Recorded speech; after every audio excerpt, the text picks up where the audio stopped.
Well, today we start oddly in Publix here in my area of town. And specifically, I'm looking for this Paella. So this is Vigo, which is, I believe, a local company. And I think I've met the people who own Vigo. But so this is Paella. It's Paella Valenciana. I will explain why it's called Valenciana and how this may be, if you're impressed, this might actually be pretty good. I've had this a while ago, but I haven't had it recently. In fact, I might just buy it now to justify having been here, because I saw something else on sale over there too. But this video is about paella and how, if you do it right, it can be quite the religious experience.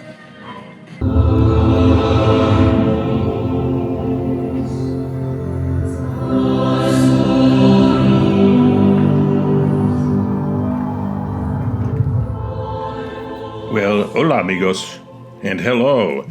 If you want to hear the heartbeat of Spain, lean into this paella pan as it bubbles away, and there you will find the essence of Spain, the smells, the aromas, the experience, even the spirituality of this food called paella, which we discovered in its true form in Valencia, where it came to life many, many years ago. Join us.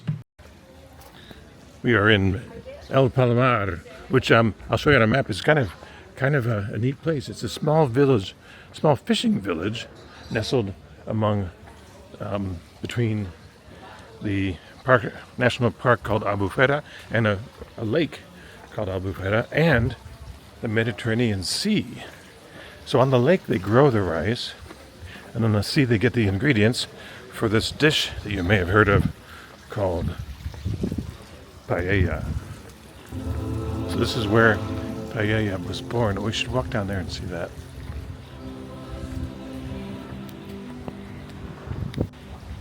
Now I'm taking a peek around town. There's a bit of some more restaurants down there. So many of these restaurants you have to phone ahead and tell them which paella you want. So they have seafood. They have look at these little boats. How interesting. So they have seafood. They have land-based animals like rabbit, chicken, pork. And they have one with these giant shrimp on there. It comes with like 2 shrimp. These carabinieri shrimp, which are these red shrimp that are probably about a foot long. It looks in the picture.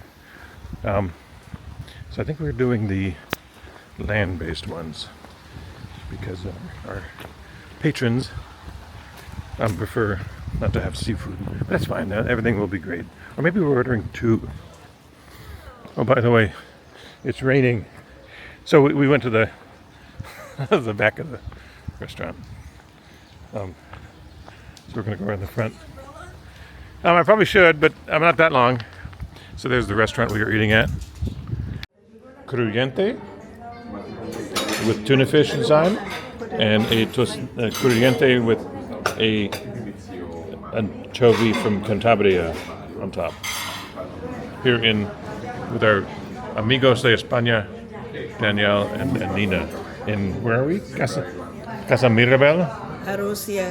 Arroceria Maribel. That's quite the. Everybody say hello to your pan. Say hello. Pictures. It looks delicious. It does, doesn't it though? Yes. So this is the vegetable one you got? Yes. It looks like it has what? Asparagus, setas, which are mushrooms. Yeah. Cucumber, zucchini, some peppers. I'll have all the mushrooms. That looks really good. Yeah. It's really put.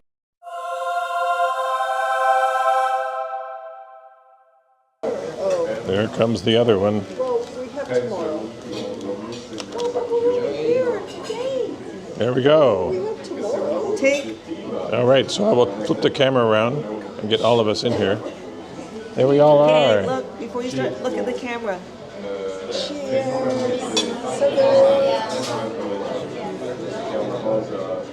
So these are the carabinieri, which are the red pawns, and there's 2 because there's 2 portions here. So 2 portions of apparently very hungry people.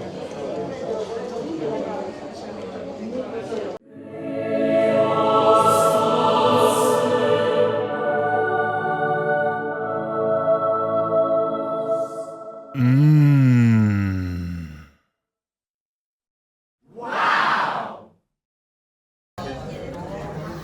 And here we have a cheesecake, and the sun has come out in El Palmar, where we had somehow we have room for something else to eat. Well, here we are in El Palmar. It has stopped raining. We have finished our very large paella, and we have to walk now. But if you didn't want to walk, you could take one of these boats. Now, I don't know how with people on there, it gets under that bridge. That one's a little higher, but not much. All right, so those things in the picture there, those are the things they use to grow the rice in the water that's just over there.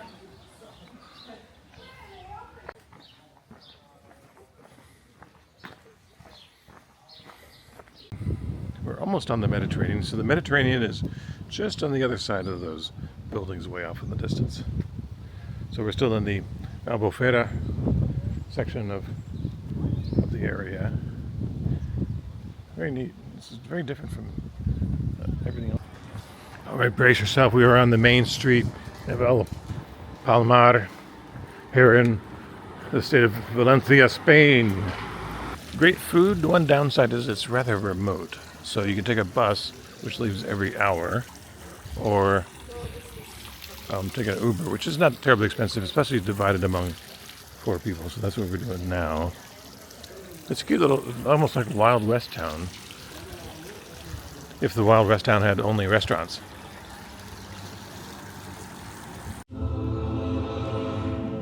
Well, if you're not in the Valencia area at the moment, do not despair. Because if you're in the Barcelona area, there's a restaurant called Casa Amalia, which is very fine food, and they have a paella in there, which they have under the arroces section, arroces, which means rice.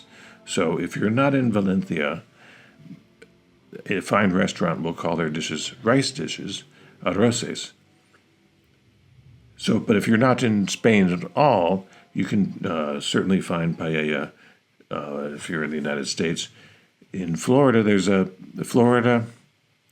Washington, D.C., New York, Las Vegas. There's a restaurant called Jaleo, which is by Jose Andres. It's worth it just to have a chance of meeting him because he's a fantastic fellow. And also in Florida, we have Colombia. Colombia is a Tampa-based one, been around since 1905. And they have a paella, and they have locations in Celebration, Florida, St. Augustine, and Sarasota also. And if you're in Miami, I'm sure there's plenty of locations, but the one I tried and really liked is Ricon Asturiano, which is down in, I think, Calle Ocho kind of area, as one would expect. Remember they have one that has conejo in it, or rabbit. Also, there's a chain called Bulla, fine restaurant, serves tapas and such, but they also have on the menu a paella, which is quite good. Now, that restaurant, the menu designer and the chef is Spanish trained, so there's some confidence there that it will be authentic. Also, and if you happen to be up in the North Carolina area, there is a restaurant operated by a fellow who also is Spanish trained. And the restaurant's called Curate, Curate, picture on the screen there, and quite good. The food is amazing. Asheville is quite the food scene. So that's a good place to get it. All right, so I hope I didn't make you too hungry. And if you could, please click like and subscribe and share this with somebody who you want to make them hungry too. Now, if you have your favorite place to get paella, put it in the comments so I can go try it too. All right, so hasta la próxima vez. Until the next time. Thank you for watching.